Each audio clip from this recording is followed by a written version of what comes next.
Très heureuse de vous savoir au rendez-vous de votre émission. Mesdames, Messieurs, bonjour. Vous la connaissez peut-être, la femme leader qui nous fait aujourd'hui l'honneur de partager avec nous ses expériences socio-professionnelles et surtout politiques. Elle est membre fondateur du parti politique Bloc républicain et députée au Parlement béninois depuis environ 16 ans dans la 19e circonscription électorale. Sophiatou Modichola Chanou, épouse Aruna, a marqué le Parlement béninois et ne cesse de faire preuve d'activisme au sein de l'hémicycle. Aujourd'hui, elle a bien voulu répondre à nos questions pour nous permettre de la connaître davantage. Honorable Chanou, bonjour et merci d'être avec nous aujourd'hui. Merci bien, Madame Dokbonou, de m'avoir invitée. Vous êtes une femme politique assez connue, on va dire, de par votre ancienneté et votre taux prolifique d'activisme au sein de l'hémicycle depuis 2007. Comment avez-vous intégré le monde politique? Très belle question.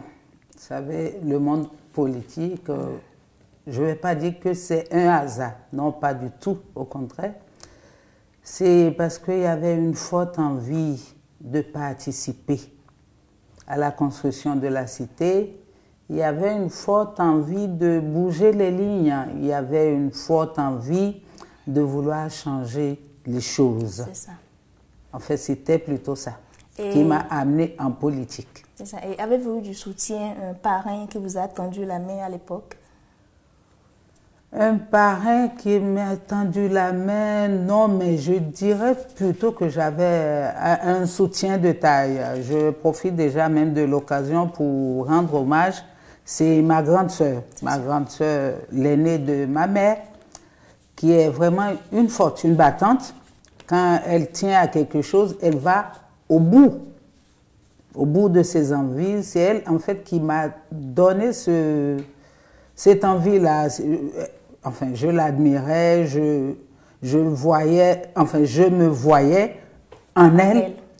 Tout ce qu'elle faisait m'impressionnait. Très admirative, en fait. Vous inspirait, en fait. Vraiment, c'est ça, c'était ça. Donc, c'est plutôt elle qui m'a porté parce qu'elle avait senti en moi qu'il y avait de la matière, il y avait de l'énergie. Et en même temps, il y avait un autre soutien de taille, mon époux. Vous savez, c'était lui. Lui, il est resté à l'arrière pour dire, tiens, je te porte. Vas-y, tu as mon soutien. Et j'avais besoin de ça pour mieux décoller. Donc, il a toujours été là. Il a toujours été de toutes les batailles. Donc, à chaque fois, vous savez, c'est un avantage quand vous partagez une passion avec votre compagnon, votre époux. Vraiment, du coup, ça devient facile. Mais on dit souvent que ne fait pas la politique qui veut, mais qui peut. Ne vous est-il pas arrivé de paniquer parfois à ses débuts? Je viens tantôt de vous parler de mes soutiens.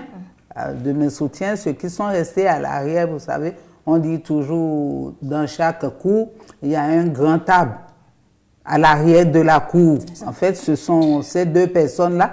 Et aussi, il y a une troisième personne, vraiment, qui est partie avant nous, à qui je dis encore que la terre lui soit légère. C'est un frère, un cousin.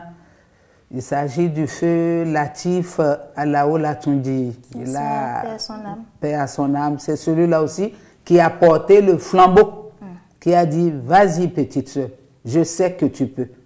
Il suffit de vouloir, de t'y mettre, parce que je connais tes convictions, je sais de quoi tu es capable, tu peux, n'aie pas crainte. On dit souvent que la politique, c'est un monde d'hommes, mais non, il y a des femmes.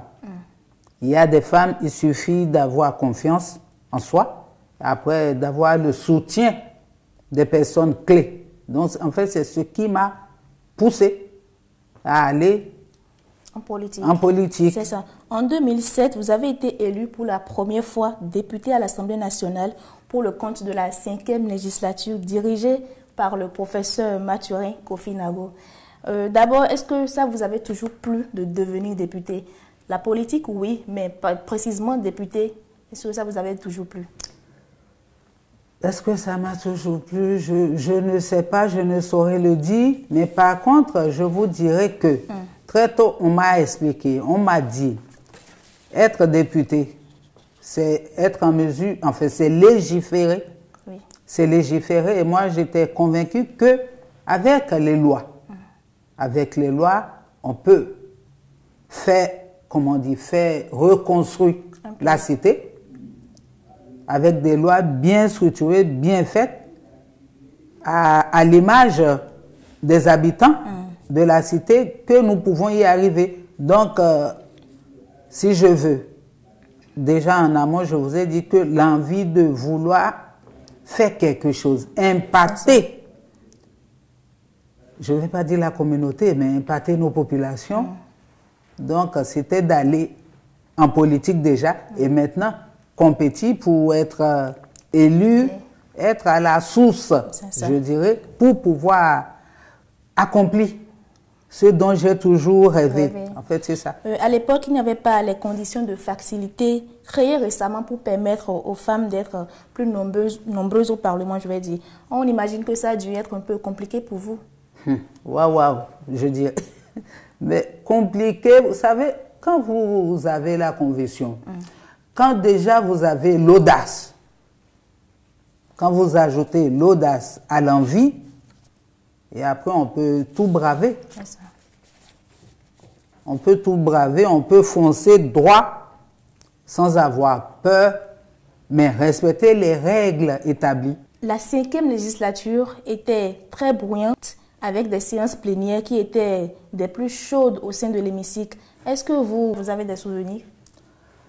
De très beaux souvenirs. Quand je dis très beaux, ça ne veut pas dire que vraiment ces souvenirs sont excellents ou quoi. Hein. En tout cas, il s'est passé beaucoup de choses. Mais encore une fois, je remercie Dieu d'avoir été de cette législature-là. J'ai appris beaucoup, j'ai compris beaucoup, j'ai vu tellement. Et après, j'ai vite conclu que ce n'est pas toujours ce que l'on veut que l'on obtient. Après, il faut persévérer. Il faut insister, trouver les moyens, les formes pour accéder à ce que vous voulez. C'est-à-dire, si nous voulons reconstruire la cité, si je veux faire porter mes envies, mes idées, ce ne serait pas à la force. Il y a d'autres moyens. Il y a le dialogue. Il faut échanger, être aimable. Être aimable, traiter les autres comme vous aurez souhaité qu'on vous traite. Et après ça, on grandit tranquillement parmi les grands. Parce que je peux vous dire que j'étais en fait la plus jeune des dames. J'étais la plus jeune, vraiment de très loin. Justement, et vous ne vous dites pas, mais qu'est-ce que je vois là? Dans quoi je me suis mise là? Il ne vous est peut-être pas arrivé de réagir comme ça? Écoutez, je suis un être humain, hein. Je me suis déjà posé cette question une fois, mais très tôt, je me suis ressaisi pour dire, mais n'oublie pas l'objectif. L'objectif, c'est de quoi? Pouvoir changer les choses. L'objectif, c'est quoi? Pouvoir dire aux autres femmes que la politique, c'est l'affaire de tous. Tout le monde peut faire la politique. Il suffit d'aimer sa cité, sa communauté, et vouloir, enfin, rêver du bien-être, en fait, de la population. Facilement, on s'investit. Pour la 6e mandature de 2011 à 2015, vous n'étiez pas que député, mais vous étiez aussi à la tête d'un groupe parlementaire, Refondation Paix et Développement. Avez-vous le sentiment d'avoir passé une mandature plus apaisée et peut-être plus rassurante que celle précédente? Oh, plus apaisée, je ne le dirai pas parce que vous savez, à la 6e, beaucoup de groupes se sont faits. Et après, il y a encore des défaites, enfin, des faire et refaire. Mais la chance que j'avais, moi, enfin, ça a été le seul groupe qui est resté intact jusqu'à la fin de la législature. Et je vous dis, j'avais les grands hommes. Il faut dire que le président Nago était membre du groupe parlementaire. C'est ça. Le ministre député aujourd'hui, Fayon, était membre du groupe parlementaire. Le ministre Abiola, en tout cas, j'avais des grands hommes qui après, bon, pour la plupart d'entre eux sont partis au gouvernement. se sont fait remplacer par leurs suppléants, qui tous ont été vraiment des gens aimables et compréhensifs, parce que l'objectif, c'était que nous nous battons pour la même cause. Donc, il n'y a pas de raison que... Et après, on dit la voix d'une femme. Pas seulement une femme, mais la voix d'une mère. C'est ça. Enfin, c'est peut-être ça qui a pris le dessus. Et jusqu'à la fin de la mandature, le groupe est resté intact. En marge du groupe parlementaire que vous avez dirigé, vous étiez aussi présidente des femmes de l'organisation de la conférence islamique de l'Union interparlementaire. Comment vous vous êtes retrouvée à la tête de ce groupe-là? Très bien. En fait, vous savez, bon, le Bénin aussi fait partie des pays de la conférence, de l'organisation de la conférence islamique. Donc, en tant que parlementaire, nous siégeons aussi. Donc, c'était, enfin, à bout d'un vote. Il fallait faire campagne, vous savez, entre femmes. On trouve toujours les mots. Donc, j'ai réussi à me faire imposer cette année-là. Et au même moment, le Bénin a gagné aussi la tête du bureau exécutif. C'est-à-dire, j'ai fait campagne auprès des femmes, je présentais comme un projet de société pour dire, écoutez, si vous me mettez à la tête de ce groupe, on pourra. Et puis voilà, ils ont fait convaincre ces femmes-là à travers votre projet de société. Ça a marché. C'est ça. Et en 2015, là, vous avez été réélu pour la 3e fois député pour le compte de la 7e législature présidée par Adrien Humbedi. On va dire quand même que vos mandats ont quand même une très grande confiance en vous, non? Vous savez, on dit toujours, il faut faire le bien. Essayez toujours de créer la confiance autour de vous. Faire comprendre, enfin, écouter. Il faut d'abord écouter, avoir le sens de l'écoute, savoir écouter, et après, prenez en compte. À 100%, vous ne pouvez pas. Même le Dieu Tout-Puissant, vous savez, même les humains, ils se plaignent de lui. Hein. Dieu a donné à Jean plus que Jacques, etc. C'est déjà une plainte. Encore moins des humains comme nous. Il faut savoir écouter et savoir pourquoi vous êtes là. Refléter en fait l'image de ceux-là qui vous ont mandaté. En fait, c'est ça. Donc, c'est ça qui a créé notre capital confiance que nous manageons entre nous à chaque fois. En fait, c'est ça. Bon, et au passage, je remercie tous ceux-là qui ont fait confiance à moi jusqu'à ce jour et qui continuent d'ailleurs. Un grand merci à eux et que Dieu nous garde tous. Lors des 7e et 8e législatures, vous avez été premier secrétaire parlementaire. Comment ça s'est passé? Je ne vais pas vous raconter la nuit du 42-41. Il s'était passé quoi? Ah, des choses. Mais Dieu est grand. Vous savez, tout est plan de Dieu. C'est Dieu qui a voulu que ça soit ainsi. Donc, les collègues ont fait confiance. Je me suis retrouvé parce que dans le bureau, il fallait quelqu'un, enfin, l'opposition prenait le péchoir. Mais il fallait une personne de la mouvance. Les collègues ont... C'est des gens, nous sommes connus. Nous nous sommes déjà pratiqués à la 5e et à la 6e législature. Ils se sont dit qu'ils peuvent compter sur moi. Je dis compter dans le sens qu'elle fera ce qu'elle a à faire. Elle fera que son job. Elle va jouer que son rôle. Ça vous fait 8 bonnes années en tant que secrétaire parlementaire. Comment qualifiez-vous toutes ces années d'expérience-là? Oh, ben c'est un acquis. Hein. J'ai appris beaucoup. J'ai appris beaucoup. J'ai vu combien était, enfin, je vais dire noble, plus que ça ou bien autre, la charge qui m'a été confiée. Vous voyez, vraiment, j'ai appris beaucoup de choses. J'ai pratiqué le président Adrien Humbedi. C'est un grand homme. J'ai pratiqué le président Louis Béounou Vlavonou. Ça, c'est un autre grand homme. Absolument. Vous savez, j'ai pratiqué 2 générations presque différentes. Je garde que de beaux souvenirs. Aujourd'hui, nous sommes à la 9e législature. Vous n'êtes plus à ce poste. Est-ce que ça vous manque parfois? Mais écoutez, je me suis retrouvée à autre chose. Là, je coordonne le réseau des parlementaires béninois pour la population et le développement. C'est-à-dire, je suis revenue à mon ambition de départ. Je me suis retrouvé à mon ambition de départ. C'est-à-dire, j'ai été là pour parler de la population, pour veiller à ce que la population soit bien logée. Et maintenant, je me retrouve, tout ça, c'est l'œuvre de Dieu. Ça veut dire qu'en fait, jusque-là, j'ai fait, mais je n'ai pas encore atteint l'objectif que je voulais réellement. Mais là, ça s'est glissé, je dirais. Je me suis retrouvé dans mon casier parce que déjà à la première législature, à la 5e, j'ai été...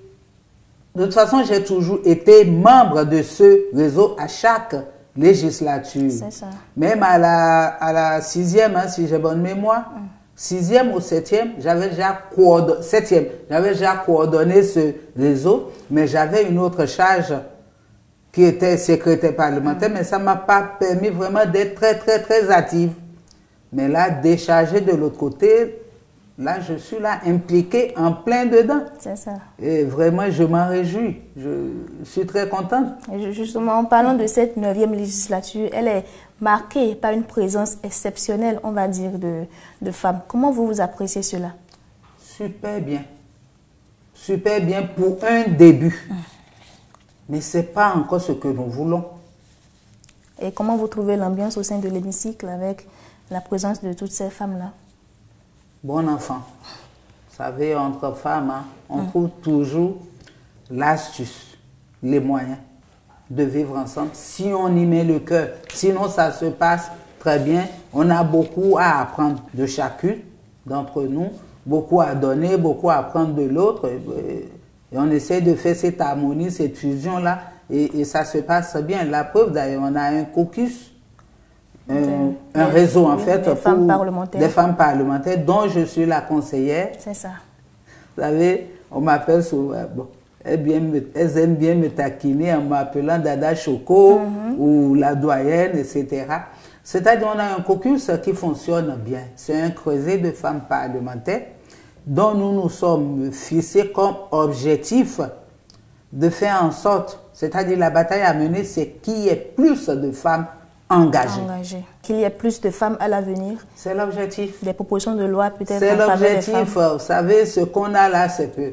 Peut-être la future bataille, la bataille à mener, ça va être d'imposer aux partis politiques de savoir positionner.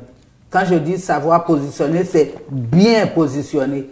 De faire en sorte que les listes reflètent ce qu'est vraiment la population béninoise.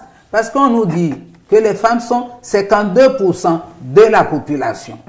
Ici, nous disons que nous sommes les représentants du peuple. Il y a un contraste là. C'est vrai. Un peuple qui a 52% de femmes de l'autre côté et qui est représenté à, je sais pas, 30%. Donc, il y a un gap à combler. Donc, c'est cette bataille-là qu'on va mener. On va réfléchir, pas sans les hommes, bien sûr. On va réfléchir ensemble pour voir comment corriger. J'appelle ça une injustice. Enfin, je ne vais pas dire. En tout cas, c'est la tendance. Voilà. C'est le souhait, en fait. C'est ça. Honorable Chanou, que ce soit au Parlement ou dans vos partis politiques, est-ce que vous y arrivez de vivre une situation difficile en raison de votre genre? Vous savez, moi, j'ai toujours été boudeuse, on va dire. Vous savez, j'ai le sourire, j'ai tout, mais l'autre face, cherchez pas à percer. Là, je deviens vraiment... Pour défendre mes droits, je sais comment m'y prendre. Je sais quand dire non. Je sais quand dire stop, je n'en veux plus. Je sais quand dire arrêtez de me piétiner, de me marcher dessus. C'est ça. Bon, là, on a beaucoup parlé de votre itinéraire politique qui est assez dense. Mais bien avant tout ceci, tout ce parcours politique, vous avez vécu pendant une dizaine d'années au Gabon, où vous avez été à la tête de plusieurs entreprises. Et là, on découvre que vous avez également des talents d'entrepreneuriat. Écoutez, merci bien pour m'avoir fait ressortir ce côté de moi. En fait, vous savez, enfant, surtout quand on est enfant-fille, on est toujours admiratif à tout ce que font nos mamans, souvent quand ça leur marche. Moi, j'ai grandi dans un milieu où mon père était commerçant, comme on dit. Aujourd'hui, ça se fait appeler opérateur économique. Bon, mon père était commerçant. Ma mère était commerçante aussi, qui voyageait beaucoup. Elle voyageait beaucoup. Donc moi, j'ai grandi dans ce milieu-là. J'ai vu les retombées. Et je me suis dit, écoutez, je vais aller à l'école.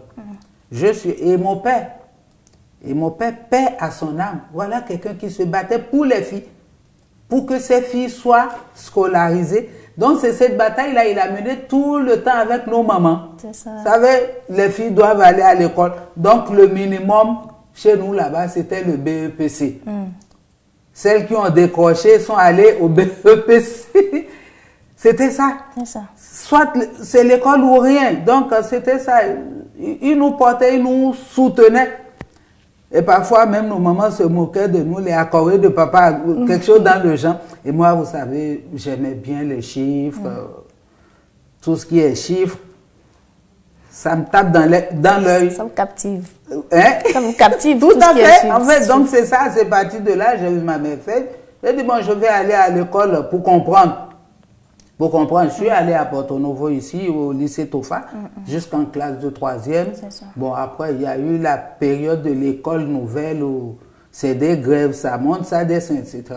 Je suis parti, comme la plupart des jeunes. Moi, je me suis retrouvé en France. C'est ça. Ouais, je me suis retrouvé en France. J'ai fait 3-4 ans en France et après, j'ai atterri au Gabon parce que au Gabon, c'était presque l'Eldorado de l'Afrique dans le temps. Il y avait du pétrole, il y avait à faire. Et je me suis dit, tiens, je pouvais. Et je suis allé, je reviens encore, à ma grande sœur. C'était elle qui vivait avec son conjoint, qui est un Béninois gabonais. Elle s'est retrouvée au Gabon. Je dis, je la rejoins. Donc, je suis allé au Gabon et j'ai commencé par travailler en tant que directrice commerciale dans leur structure, qui est, dans le temps, ça s'appelait la Société Nord-Sud. J'étais commerciale, j'ai commencé progressivement. Après, très vite, je me suis détachée. Je suis partie de... Bon, je suis restée à Libreville quelques 3, 4, 5 ans. Après, je me suis détachée pour aller me poser à Port-Gentil. C'est assez dense tout ça. Mais quand on considère votre parcours jusque-là, est-ce que vous avez le sentiment d'avoir atteint vos objectifs de vie ou vous avez encore des projets d'avenir? Vous savez, je dis toujours que je suis jeune. Absolument. Plaise à Dieu qui me donne une longue vie, donc j'ai encore beaucoup de choses en tête. C'est ça. Et pendant ce temps, comment vous vous en sortez à la maison, puisque vous êtes mère de famille, hein? Ah, écoutez, tout va bien. Tout va bien. Je vous ai dit, la clé, c'est quoi? Si vous avez déjà votre conjoint, votre époux qui vous accompagne, c'est gagné. C'est ça. Pour finir cet entretien, honorable Chanou, nous allons creuser un peu dans votre intimité à travers cette petite question rituelle sur cette émission.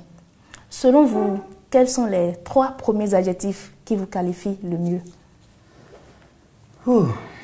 Alors là, j'ai plus que 3, mais je vais vous donner 3 importants. Je vais dire d'abord la sincérité. Après, je vais dire la persévérance et l'humilité. C'est ça. Vous savez, tout homme est fait de qualité, mais aussi de défauts. Hein. Si il vous était donné de corriger un de vos défauts, lequel serait-il? C'est vraiment de ne pas être tout le temps derrière les gens. C'est-à-dire, je mets trop de pression. Parce que je mets trop de passion dans tout ce que je fais. Donc, du coup, j'attends beaucoup des autres. Du coup, je mets trop de pression pour avoir les résultats. Et très vite, et bien. Et quel est ce plat préféré que vous aimez consommer très souvent? Ça, c'est la pâte noire avec la sauce crin-crin et du poisson noir tourné. Touvi, c'est ça? Oui, c'est ça. Oui. Vous savez, à Porto, normalement, ça se fait avec la pâte blanche. Mais moi, j'ai un côté penchant pour la pâte noire. C'est ça. Et quels sont vos loisirs quand Sophiatou Chanou finit de travailler et qu'elle a envie de s'éclater, de se distraire? Qu'est-ce qu'elle fait? J'aime danser. Ah bon? Ah, waouh! J'aime danser. J'aime danser, je marche beaucoup. Je fais un peu de marche et puis la bonne musique, j'aime écouter et danser. Bon. Quel genre de musique, par exemple? Ah, écoutez, moi, je suis toujours in, comme disent mes enfants. Les jeunes, ils disent, maman, elle est in. Moi, je suis connecté à la mode, à ce qui, en ce moment, c'est l'afrobeat, j'écoute. C'est ça. Merci beaucoup, Honorable Chanou, d'avoir été sur ce plateau de Femmes Leaders. C'était un plaisir de vous recevoir sur cette émission. Merci beaucoup, le plaisir est partagé. À nouveau, je tiens à dire merci à tous ceux-là qui ont pris le temps à nous écouter. À vous aussi qui avez mis beaucoup d'amour pour m'écouter, pour me questionner, à tous les journalistes qui sont à l'arrière, parce que nous sommes au fond, mais il y en a qui sont dans la cuisine, qui préparent pour que tout ça là soit consommable, mangeable. Merci à toute cette jeune équipe, parce que c'est une jeune équipe. Merci au peuple béninois. Merci beaucoup, honorable. Merci à vous aussi, chers téléspectateurs, de nous avoir suivis. J'espère que ce numéro de Femmes Leaders vous aura plu. Au revoir.